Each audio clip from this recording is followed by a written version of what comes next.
You're listening to the Platte River Bard. Today we have a longer but really important talk with Kevin Doncaster, founder of Warhawks PTSD Service Dogs, and Jimmy Weber, who is a friend of the podcast, local creative, and will be one of the 3 musicians performing at the fundraiser Chords for Canines on September 21st at Benson Theatre. Our programming today is a little different than usual, but we really felt it was an important fundraiser that helps unite veterans and service dogs. It's important to note the high percentage of suicides that are our service members. Our guest, Kevin Doncaster, a veteran himself, is helping save veterans' lives with this program, and it is an important fundraiser for Warhawks to be able to continue to train service dogs. Along with Jimmy Weber's incredible performance, there are 2 other talented musicians who will be performing at this event, Ion and Jason Bernstill. And a note of warning for those sensitive to this topic. We will be talking about war, suicide, and suicidal feelings on this program today. We hope that by talking about this, we not only help those suffering, but we support the continuance of the Warhawks PTSD Service Dog program. As you will hear on this program, the Warhawks organization is struggling to survive. If you can't attend this music-filled fundraising event, you can donate directly online at warhawkptsdservicedogs.org. If you're a veteran in crisis or know a veteran in crisis, you can contact the Veteran Crisis Line at 1-800-273-8255 or text 838-255. And now, on with our interview. Hello, and welcome to the Platte River Bard. This is Chris Berger. And I'm Sherry Berger. And we are here today with Kevin Doncaster. He is the founder of Warhawk PTSD Service Dogs. We are also here with Jimmy Weber, a musician extraordinaire. We've had him on the show. It's been a while. And you probably, if you live in this area, you probably have seen him at one point. I bet you have. Anyway, gentlemen, both welcome to the show. Thank you for coming to talk with us today. Well, thank you. Yeah. We're reuniting with you folks again. I know, it's been a while. It's been a while since our New Year's Eve podcast that we did with you. That's right. It's been a couple years ago. I had a great time, and I actually listened to it afterwards, and I enjoyed it. So usually when I hear myself on the radio or a TV or anything like that, I kind of cringe, but I just had such a good time with you folks. I understand. It was awesome. I understand. No, it was an awesome night. Well, we're just excited. Like I said before we started the podcast, I saw your name, Jimmy. I saw PTSD Service Dogs. We love dogs. We love veterans. So I had to reach out. We love Benson, so I thought we would reach out and just talk about this really important fundraiser and the reasons that it's important. And just to kind of preempt, Jimmy, along with 2 other performers, are going to be doing the music for this fundraiser, and we've got the founder of the Warhawks PTSD Service Dogs here. So I guess we can start off. That's right. Yes, that's right. And the name of the fundraiser coming up at the Benson Theatre is going to be called Chords for Canines, and that's going to be on September 21st at 7 p.m. At Benson Theatre. That's right. Benson Theatre. Love Benson Theatre. Yes.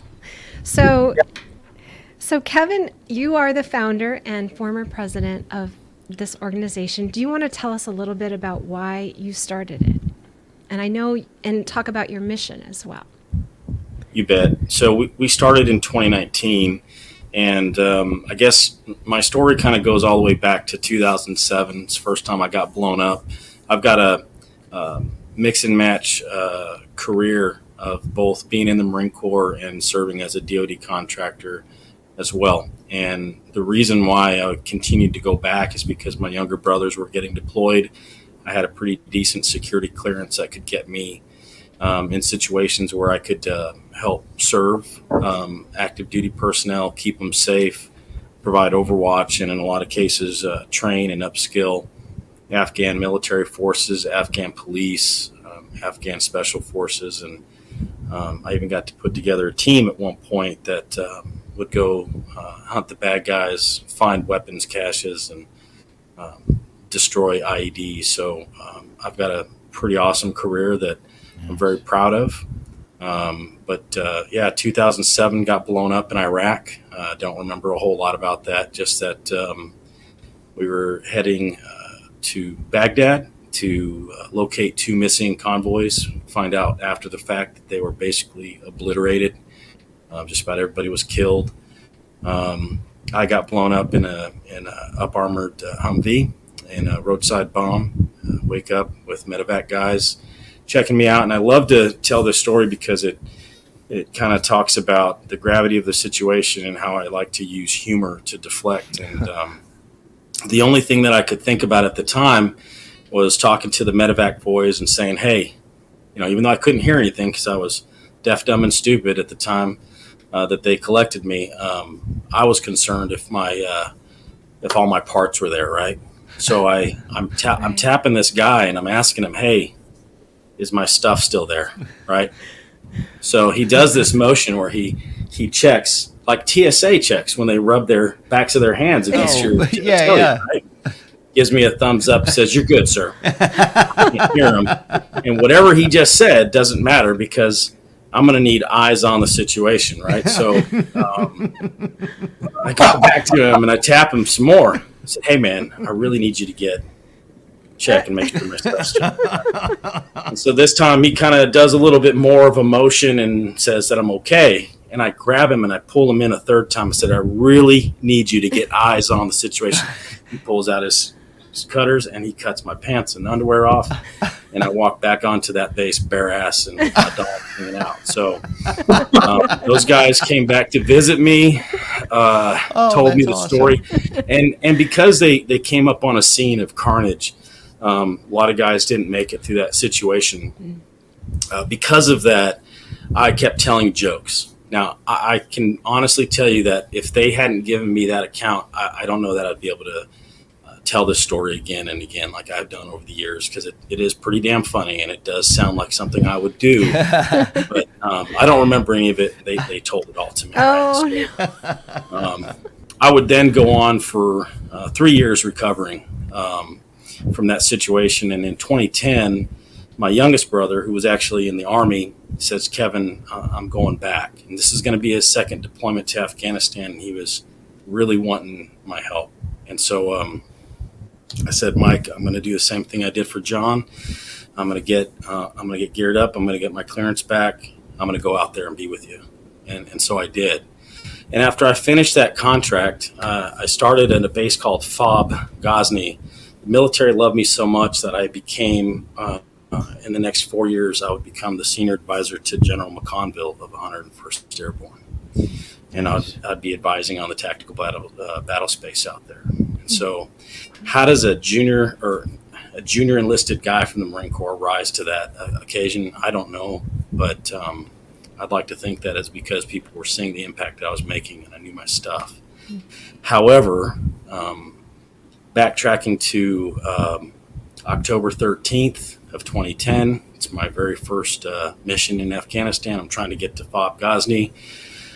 I catch a ride with a Black Hawk and a Chinook, and we take fire. And what I didn't know is that on this particular day, all throughout Regional Command East, Afghanistan, which is where all the fighting is because it butts up to Pakistan, there was a coordinated offensive by the Taliban. Everybody thinks these are stupid people, and that couldn't be more further from the truth. On that day, there was a lot of casualties across the board.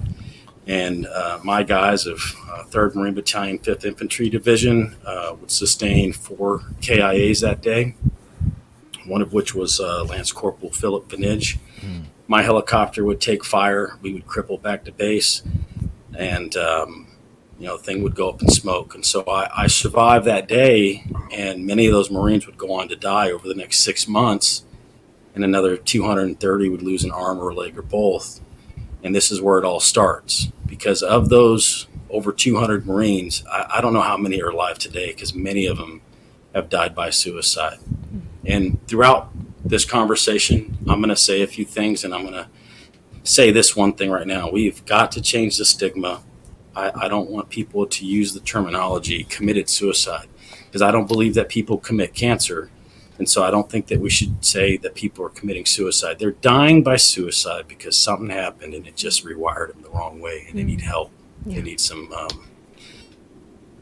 they need their battle buddies. They need people to listen and understand that something's not okay. That's fair. But in any event, I would go on to form a bond with many of the mothers of 3rd Marine Battalion, 5th Infantry Division, known as Dark Horse. And one of those mothers is Julie Vinage. And if we fast forward, to the 4 years straight that I stayed in Afghanistan, I came home after one of my service members killed himself on Bagram Airfield. And that devastated me, because I took pride in the fact that I had never lost a U.S. life. If you were on my crew, one way or another, we were getting you home. And this young guy, first time he'd ever left home was joining the Army. And he makes a phone call one night to mom and dad, and they say, hey, we're getting a divorce. And that flipped him over the edge. Having never left home before, and having been in a horrible environment in Afghanistan, he waited for us to hit the showers after shift, loaded his rifle, and the rest of the story. I waited for about 3 months, and I called my wife, who's also a Marine Corps veteran. Said, I got to get out of here. I got to hang it up. I'm done. And I don't know. I'd probably still be somewhere in the Middle East if that never happened. I'd probably still master my DoD contracting skills. I don't know. But it impacted me greatly. So as the story goes, I come home. The honeymoon's great. After 14 years of trying to have a kid and never being successful at it, it happened this time. And now I'm in Korea next to Kim Jong idiot. And I'm thinking, this is not the best place to be having a kid come into the world. And so pop smoke out of there, landed in Bartlesville, Oklahoma with ConocoPhillips, and baby on the way. Yeah. And Isabella, right? When you factor in all that change, all the things I'd been through. I'd been blown up a second time where a mortar landed next to me, knocked out the hearing out of my left ear, rattled my brain pretty good too. When you factor all those things, all those moving parts, I wasn't coping well. And I struggled for many years until I finally go back to see Julie Vinage, mother of Philip Vinage, killed on my alive day in Afghanistan. And she's got this dog, Grace. And if you've seen the promotional video that was put together, you'll see pictures of her and Grace. You'll see pictures of Julie and Grace together. Okay. She said, Kevin, you got to get one of these dogs. It's called a PTSD service dog. And before I knew it, I got Lacey, and how that happened is, she's coming up to me. She knows you're talking about her. She does. Well, I'm getting amped up, and it's probably visible to you guys, Yeah. because it's never easy to talk about, but I make a promise to anyone listening that I'm going to be as transparent as it takes so that we can get rid of that stigma, and so that guys can hear that it's okay to reach out. A lot of people think I'm put together pretty damn well, but you said something in your introduction. Former president. You guys remember when Kabul fell? I wanted to kill myself.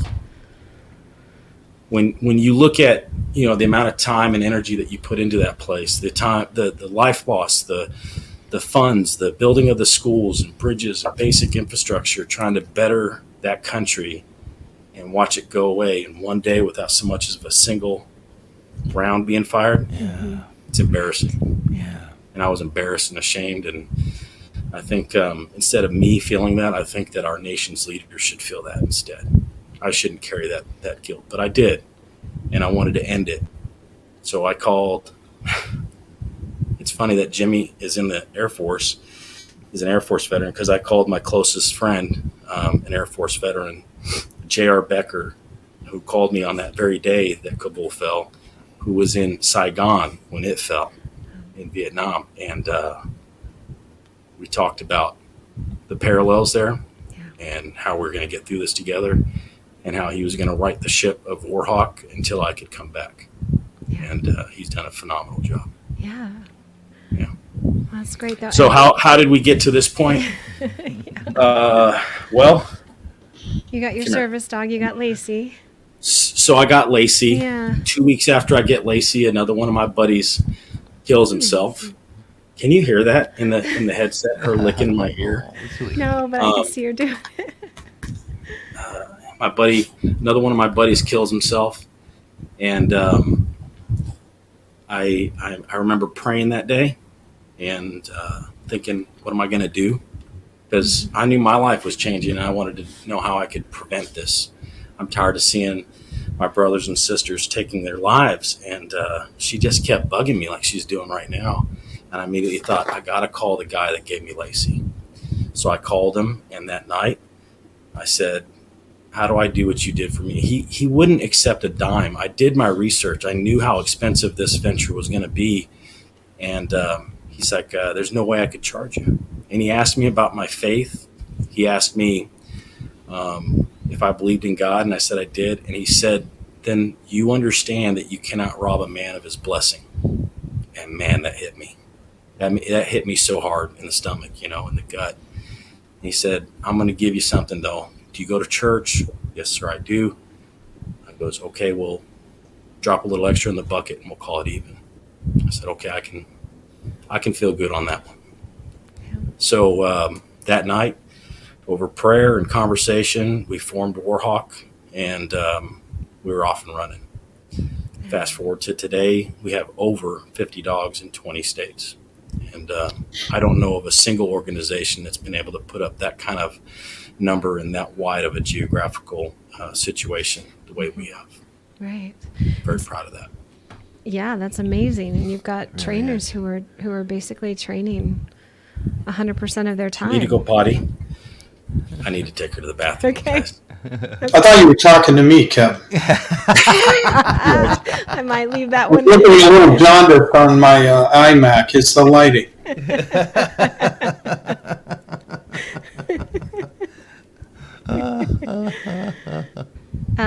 Jimmy, you've probably got some other things in line after this. Oh, as far as performances? Yeah. We've got a lot going on right now. I just got back from Nashville Friday night. We were recording and doing some edits. Since COVID began, we've completed roughly 3 albums worth of material. Holy cow! Yeah, it's been just an amazing, That's great. When a lot of people have said the same thing, you almost feel guilty if good things came out of COVID because of all the suffering that went on throughout the world. But it did give me the opportunity to sit back and be productive, and it gave me the time that I needed to actually flesh out songs. And I found a really great co-writer in my friend Jake Mayer from town. There's nothing like finding somebody that you can collaborate with. Mm-hmm. We've been producing one song after another, so I hope to send you folks some of that music soon. Oh, that'd be great. Nice. That'd be great. So we were talking about training. Sure. Sorry.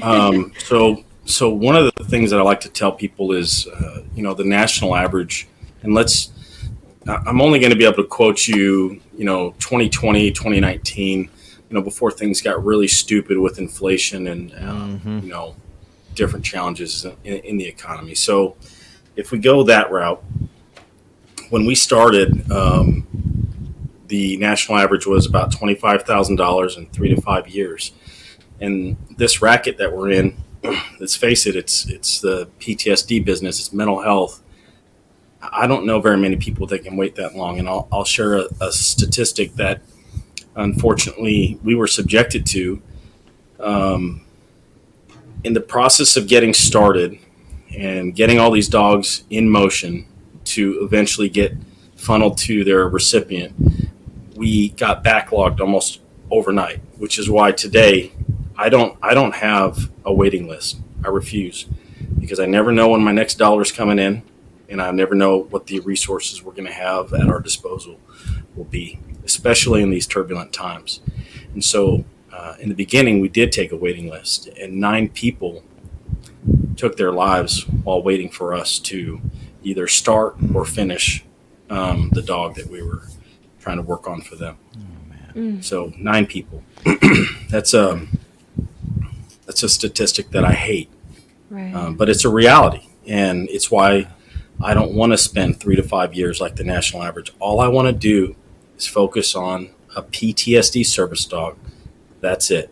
And by doing that, we're at about a year to 18 months, and we're at about $10,000, depending on where that person's going to be. I mean, 20 states. I'm sure you can imagine that on some dogs, we probably spent more on travel than other dogs, Sure. based on wherever we had to go. But wrapped up in that is about $1,500 in travel, about $1,200 in, depending on if we're at 12 months or a year and a half, on not veteran bills, but veterinarian bills, right? Vet bills, health for the dog, and you got feed, and you got about $5,000 to $6,800 in specialized training. And so we look at about 3 phases that we want to progress through. The first phase is your basic obedience, just getting that dog accustomed to a crate, getting accustomed to learning how to go to the bathroom, and not hopefully at a restaurant dining facility. And then we look at advanced obedience from there once the dog is progressing. And lastly, we want to do what's called task training. So ADA standards dictate that you have to have, that dog has to be obedient. It has to have some manners in public scenarios, and then it's got to have a task that it can perform to qualify as a service dog. We do 2 tasks, and sometimes we specialize a little bit based on what the need of the recipient is. But the one thing that I won't jeopardize is I want that dog to create space in public scenarios. I don't know very many people that have been shell-shocked like me who don't want someone coming up behind them, who doesn't want somebody coming into their personal space. And so we teach the dogs to create that space. The second thing that we like them to do is pick up on your emotional distress. You witnessed it on video, which I hope you don't share this, because I've been working all day and I feel very ungroomed, and no video doesn't transpose to the camera. No video. It's not even being recorded. You're good. But Lacey was picking up on my emotional triggers, right? Yeah. And what she was trying to do is say, hey, I'm here, pay attention to me. She started where you couldn't see her on camera, and she worked her way all the way up into my face to let me know I need to take my mind off whatever I'm thinking about and pay attention to her. And that, in a nutshell, is what we do, and we try to do it as quickly as possible. Yeah. And I bet a lot of dogs, that comes really natural for them. I mean, that's kind of who they are in a lot of ways. Yep. The bond is crucial. Any pet owner that's ever had a dog understands that either you're the fortunate one and you're the chosen one, or your wife is, or your daughter is, or your son is, right? That dog's going to pick somebody, and that's who they're going to bond with. Now, they might tolerate everybody else, but the bond is crucial. And so how do we make that happen? We introduce dogs to potential candidates, and we see which one's going to really take an interest, and then we go forward from there. Right. So we let the dog pick the human, not the other way around. Nice. That's great. So Lacey is a border collie, right? Is a border collie? She's an Australian Shepherd. Australian. Okay, so she is. They're like cousins, so you're close. You're okay. Okay. I just saw the main difference is they typically lop off the tail. So Aussies don't typically. They have like a little nub, and you get that little wiggle butt and stuff going on. But border collies keep their tail. And I mean, I think it's good for even people just to know when they see a service dog, if a service dog is circling someone, then keep your distance. Don't get close to those people. And a lot of debate in that area.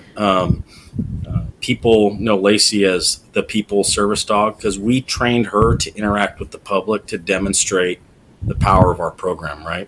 Okay. And she's just hella good at it too. I mean, let's just get real. Anybody that's met her knows that she's definitely not going to alert me to somebody that's going to, break into my house, right? So she's probably going to go assess them and say, hey, man, what's wrong with you? Let me talk to you about your needs, right? Yeah. So Lacey's not going to be a good guard dog, but she's great at picking up on people's emotions and then getting them to pay attention to her instead of whatever they're thinking about. I'm just really enjoying your stories, by the way, Kevin, and Yes. your explanation of what's going on. I have some background with mental health programs and supporting them, and but in service animals, I've worked with folks that had service animals that were active duty Air Force currently, and it's just amazing. All the things you take for granted when you see an animal like that. You just think somebody went down to the shelter and grabbed a dog and put a harness on it and said, here's your animal, but it's so much more involved and so much more critical that you find the right fit for the animal and for the patient or person. I don't know, patient's probably not the right word, but it's just really fascinating to me.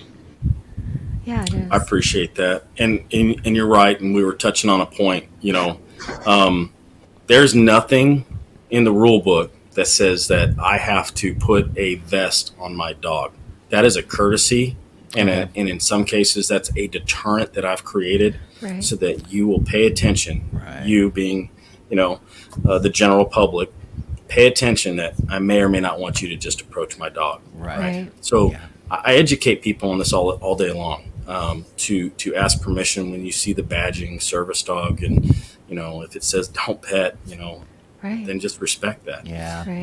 I'm different because I want to talk to people. I want to engage in conversation and talk about what we've been doing for 4.5 going on 5 years, and I want to show and demonstrate. So that's different, right? I'm the exception. I'm definitely not the rule. You walk up to somebody that's got a service dog, and you could be disrupting that dog and what it's meant to do, so just got to be careful and always be courteous. And the challenge that we have with some of these dogs is they're good looking dogs, right? Yeah. Just look adorable. Yeah. And so it's natural to want to approach and just don't get your feelings hurt if the handler says no. I know. Right. Yeah. Now, I know that you said that you had policies and procedures in place. And if you're not comfortable with this question, feel free to just bat it back to me. But I'm wondering, I've experienced the death of 2 of my dogs.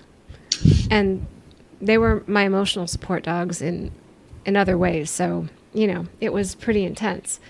So how do you prepare someone who gets a dog? Do you have a policy where they can retire someplace else, or do they become a pet and they get another service dog, or how does that work? Because the death of dogs really sucks. Yeah. My grandpa, he's no longer with us anymore, but he was a retired Nazarene pastor of all, hellfire and brimstone type stuff. He was a missionary in Mexico. But I asked him once, I asked him 2 questions. Grandpa, how does that dog understand that I'm upset? And he would talk about the 6th sense being that animals are more of spirit than they are of flesh like you and I, right? So that's how they're able to do that. And then he said on the aspect of how long they live, it was a design by God, in his opinion, to teach us to learn how to deal with grief. And to answer your question, we've obviously not been around long enough to experience that scenario just yet, but we do have a plan. I want to get as much serviceability life out of a dog as possible. That's the other reason why we have an accelerated program. So if you think about 3 to 5 years on the national average, you've consumed potentially half of that dog's life just in training alone. Yeah. And you almost got to start immediately from the time that you hand off that dog. You're almost starting on the next dog for that person, Right. So there's a short window. So we're looking at, an 8 to 12 year cycle where we can give that dog the last 2 years of its life a good retirement. And we can start queuing up the next dog. Yeah. But that's up to the recipient. We told them, every single person we handed a dog to, that when that time comes, we'll be there for them. But it's up to them to make that decision if they want to, go on. I'm number one technically, right? Yeah. Lacey's the oldest dog in my program, and I don't know that I will want another dog. I don't think that she's replaceable. Fair Right. enough. And I'll just have to process that. That's my personal decision. But she's different. She changed my life. She helped me get off 12 different medications at the time. When you factored in all the people that were trying to help me, it was actually hurting me, Yeah. because you get one medication and then you got to treat the side effects of that medication with another medication. And if stuff doesn't work, we got to try different things. And Yeah. at what one does it point in do to your time, I was organs? even on oxygen at night, not because I have bad lungs or anything, but I was on so much stuff to sedate me and this severe PTSD to put me to sleep that it was affecting my lungs, and I was getting less than 80% oxygen, and that's called brain damage. Yeah, that's Right. bad. At one point in time, I sold my truck because I can remember arriving at work but not knowing how the hell I got there, because I wasn't fully awake and I was just driving on muscle memory. Right. And so for a while, we just went to one vehicle because I didn't trust myself. Sure. Yeah. And sometimes I'd just almost arrive at at work, and I would circle back and go home several times back and forth, looking to see if I hit anybody or killed someone. That's Oh how my gosh. paranoid I was about, that situation. So, Yeah. so Lacey helped me get off all that stuff. And it was a phased approach, because some medications you just can't quit, right now. Right. Yeah. Wean yourself off. And, I started losing weight, started feeling better, because some of those medications were weight gainers. And to treat, you get blown up, you're going to feel it in your body every single morning, let me tell you. Absolutely. Okay? Yeah. I'm 46 years old today. When I first got blown up, I was 30.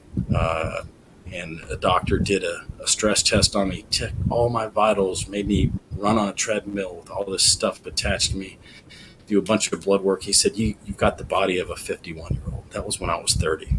So if I'm 46 now, Yikes. what do you think the real age of my body is today? Yeah. I don't feel very good, I can tell you that. Right. But I do feel good in the fact that I'm not having to be so dependent on medication. That's what I want to do for others.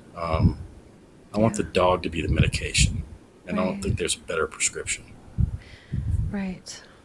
So, agree. how is this fundraiser going to help you complete your mission with this? When we started out this year, to give you an idea, we were in excess of $50,000 in the hole. Today, we have eradicated that debt, but we have 2 more dogs we have to finish for the year. Okay. And, the estimates that we are at is anywhere between $15,000 and $18,000 to finish off their training. Okay. And, that's obviously feed, vet bills included in that. But I hope that whatever we raise, we can use to finish off our commitments. And if we're really lucky, I hope that we could potentially raise enough to have an operating budget for next year. Yeah. But with the cost of living being what it is today, a lot of doors to big businesses have closed on us that weren't previously closed. I mean, let's put it to you like this. Facebook made an announcement that they're no longer going to cover the fees associated with somebody choosing your organization for a birthday fundraiser. That's going to impact us severely. Okay. Amazon Smile, that doesn't exist That's anymore. gone. Mm-hmm. If giants like those 2 companies are saying, we're not going to be in the charitable space anymore for you, Yeah. what do you think? How do you think that propagates to the person that might donate $5 a month from time to time? We have seen a massive plummet in donations, and at this time, and this is a sad thing to say, but I'm going to be transparent and honest. At this time, I don't know if we're going to be in business this time next year. I mean, it's just a sad fact. I've watched 8 different charities that I used to collaborate with, because I can't be all things to all people. So I would collaborate with people that could get you free mental health visits and things like that. And We work with another organization called the Precious Legacy that pours funds and resources into kids of the fallen, you know. Okay. So great organizations, right? But I've watched so many charities close their doors, and I'm just trying to be that charity that can survive. Right. And right now I can't call it. I just can't. All of us work full time. All of us donate 100% of our time so that every dollar that comes in goes 100% to the cause. Now, we have a website that costs money. We have some papers and stationery and stuff that we mail out from time to time. So is that going to the dog or the recipient in one way or another? No, those are operational costs, but a high percentage, and we estimate 99%, goes straight to the needs of that dog and getting that dog in the hands of the recipient. Right. And I don't know many organizations that can say the same. Yeah. Right. There are rules that the IRS say and govern a 501c3 like ours, and they say only 20 cents of every dollar has to go to your mission. Yeah. The rest can be for whatever you want. So we don't have a paid staff. We do contract professional dog trainers to help expedite ours and streamline our process, but there's no paid staff in this organization. It's an act of love. Right. I've helped several organizations form. We've given them a turnkey operation. We've shown them what our bylaws look like and, articles of incorporation look like. We've given them everything, and we've helped them have a playbook for success for their own organization. So I understand today that the only way, if we're going to make a true dent in veteran suicide, and it goes in our organization, it goes veterans, first responders, and special circumstances of PTSD. One of the dogs I've delivered that I'm the most proud of is Caden, this little girl who lost her dad, not in Afghanistan, although he had multiple tours. He was a 20-year service member, a captain in the Army as a military policeman. He's on his way home, and he turns on his lights, his police lights, to help off by the age of 11. We finished the dog by the time she turned 13. And for someone who didn't like giving hugs, she gave me a hug as soon as she got to take her dog home for good. I'll never forget that. Yeah. And when you're getting shot at, right, when you're in these hairy situations that you find in war, these ugly situations, you talk to one another. And a lot of the guys would talk to me because I didn't have any kids at the time. Now I have an 8-year-old daughter, and she calls herself Baby Warhawk, right? Mm-hmm. She's so ingrained in my charity and the work that we do. Yeah. She grew up in it, Yeah. Right. But at the time, these guys would say to me, Kevin, if I die, will you take care of my family? Of course, I would always say that I would. But that was the first time that I ever felt like I made good on that promise. Yeah. And what an awesome experience, to be able to impact that kid's life. Right. Her mother would later receive a dog from me later down the road as well, because that woman went through hell and back to keep her family together after losing her husband. And she is, her name is Amber Edom, and she's the founder of the Precious Legacy, who helps children of the fallen. Yeah. So maybe my organization closes. Maybe it doesn't. I don't know. But even if it does, how many different seeds have we planted that have grown and sprouted up all over the place? And if we're going to put a dent in the veteran suicide rate, or the fact that since we've been on this call, there's been at least 2 suicides in America, because in America, every 13 minutes, somebody's killing themselves. Yeah. If we're really going to make a difference in the mental health space, I have got to duplicate myself as many times over. I can't be concerned about how many dollars my organization's pulling in, as long as other organizations are helping in this space. That's all I care about. Yeah. Right. That's nice. Well, I'm excited for this fundraiser, though, and I'm so happy that you've got some people who are in Benson that's doing it for you, and I really think that it could be a huge success for you as well. And Jimmy packs a punch. Yeah, he does. He carries a lot of swagger in the Omaha area, and Sure does. Jason is a great guy. Does. And I think that the lineup that they've got, I feel blessed and fortunate, to have guys like of Jimmy's caliber even, stand up and say, yeah, man, I'll stand in that void with you. And that's what it's about. And people know Jimmy. He's a veteran just like me, and we're just trying to make a difference in this world, you know.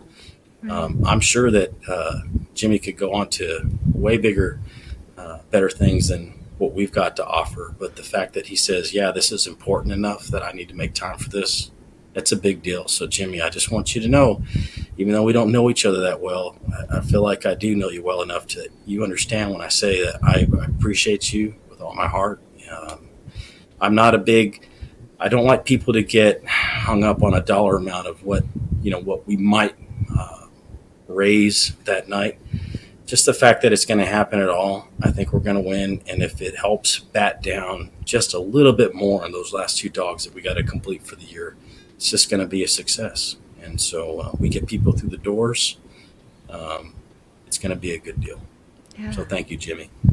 Oh, thank you. I just want to say it's wonderful hearing your story.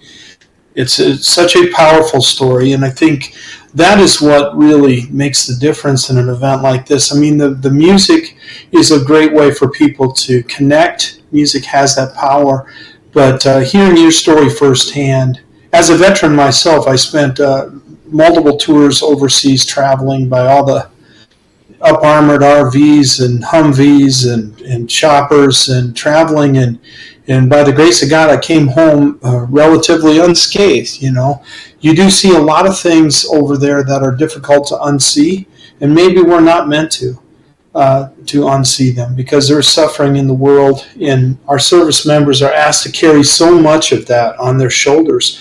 We ask our men and women that go into war zones to do things that would be crimes in America to defend us. You know, the use of weapons to defend themselves and to carry on offensive activities. It's very difficult when they come home to just simply walk back into society. Yeah. And so many of our servicemen and women have done this over and over again, and Kevin's no exception. In fact, his story is extremely powerful. So the fact that I got asked to be a part of this is an honor. And the musicians and the entertainers, we're donating our time, and the ticket price is a premium price. It's not a night out on the weekends where everybody's throwing $5 in a hat. You know, our ticket prices in advance, I believe, are $30 and $40 at the gate. Mm-hmm. But you're going to get a show. Yeah. You're going to hear more stories like this. But the music is going to connect us, and it's going to be a joyful night. Jason Bernstill will be opening, I believe, the show, and he's just not only a fine entertainer, but a very attractive man. And so really, I'm sure he'll appreciate that. I'm just going to I'll know if he listened to this. You know.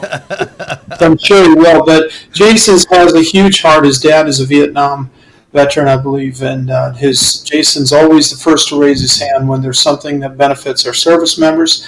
Ion's coming on. I was unfamiliar with Ion, and until I went to YouTube, and she has a song on there called "Why Anna." I think it has somewhere in the neighborhood of 55,000 views. Oh. She actually opened for Bon Jovi. Nice. And I don't know if that's the name of her or the group. I think she has a fine guitarist with her in the video, so it could be a collaborative effort. But John Bon Jovi himself actually put out a tweet that I read, and you can read it on her site. It's IONE. And when she has that song "Why Anna," and it's just a very well produced single, and to have somebody of the caliber of John Bon Jovi take time. They have these large acts have openers all the time, but when they single somebody out, unsolicited, and send out, this is a real act, is what he was saying. This is a real talent. Yeah. So I feel excited to be there. Nice. as an audience member, much less to be on stage, but it's an honor to be part of this event. There's so many organizations out there that either are trying to help people or claim they're trying. And you mentioned before, Kevin, that some charities are only required to give a fraction of what is raised. I love a charity like this because, number one, it's legit. The funds are going to what they're being advertised for, but seeing the interaction between a service member and their service animal. My favorite part of this interview was when you said you got off so many medications because of the comfort of having a living, breathing being at your side.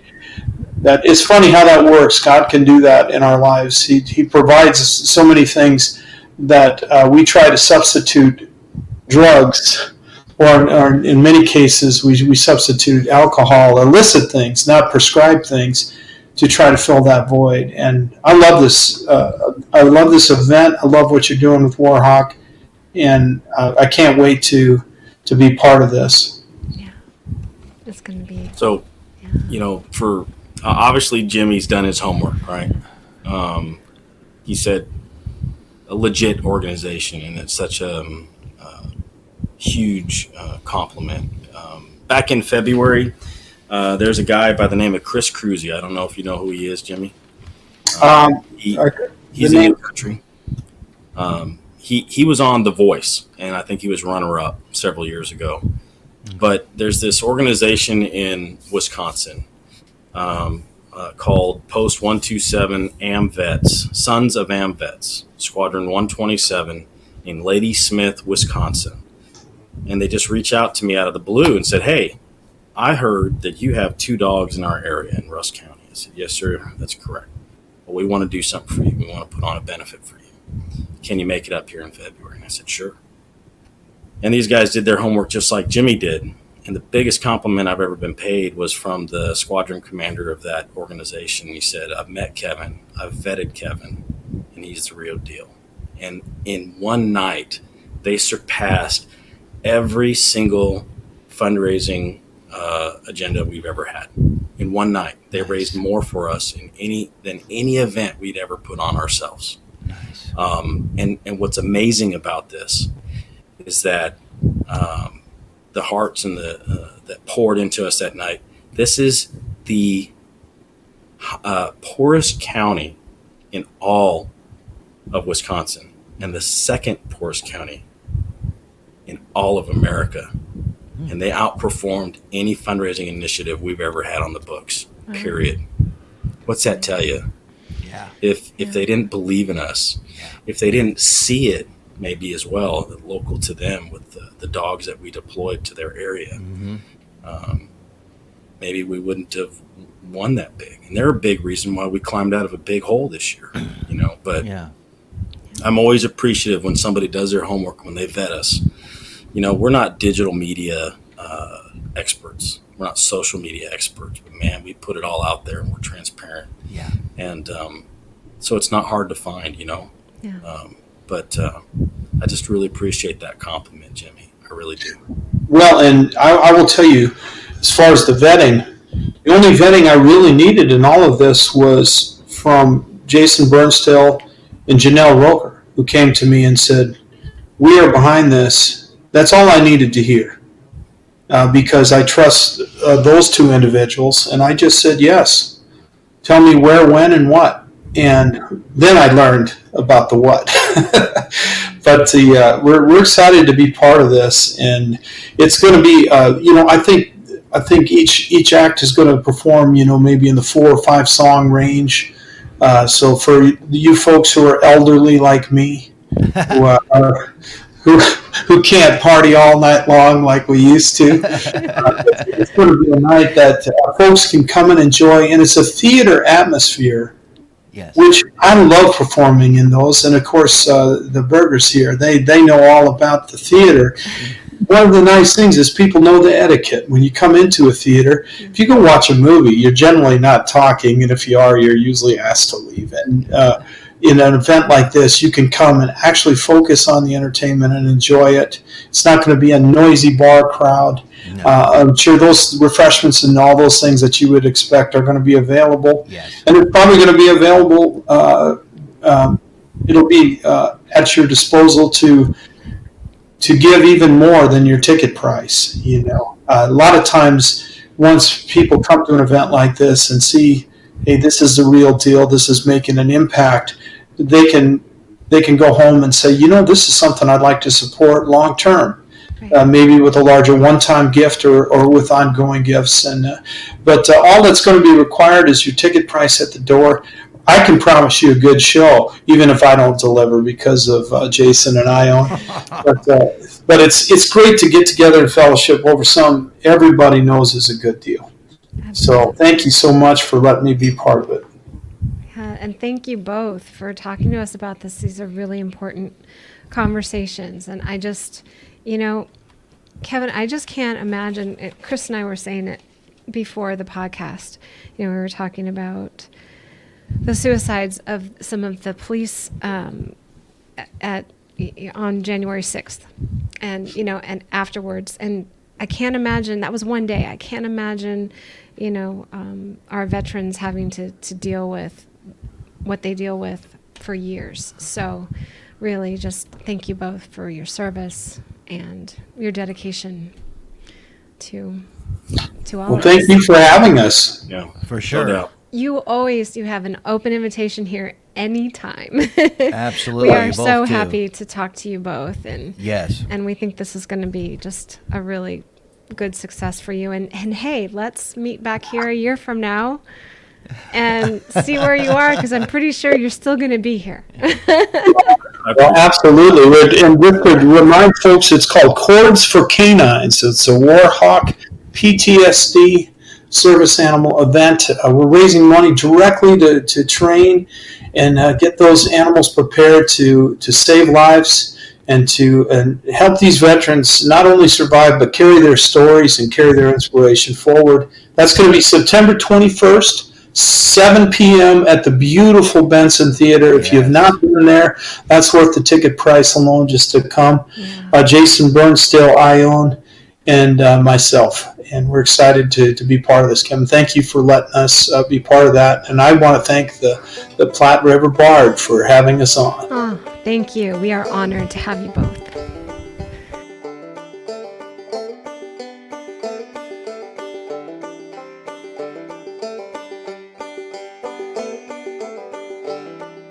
Thank you for listening and supporting the arts in the Platte River area and beyond. Please subscribe to our podcast so you are sure to catch all of our future episodes and join us on social media. See you next time on the Platte River Bard.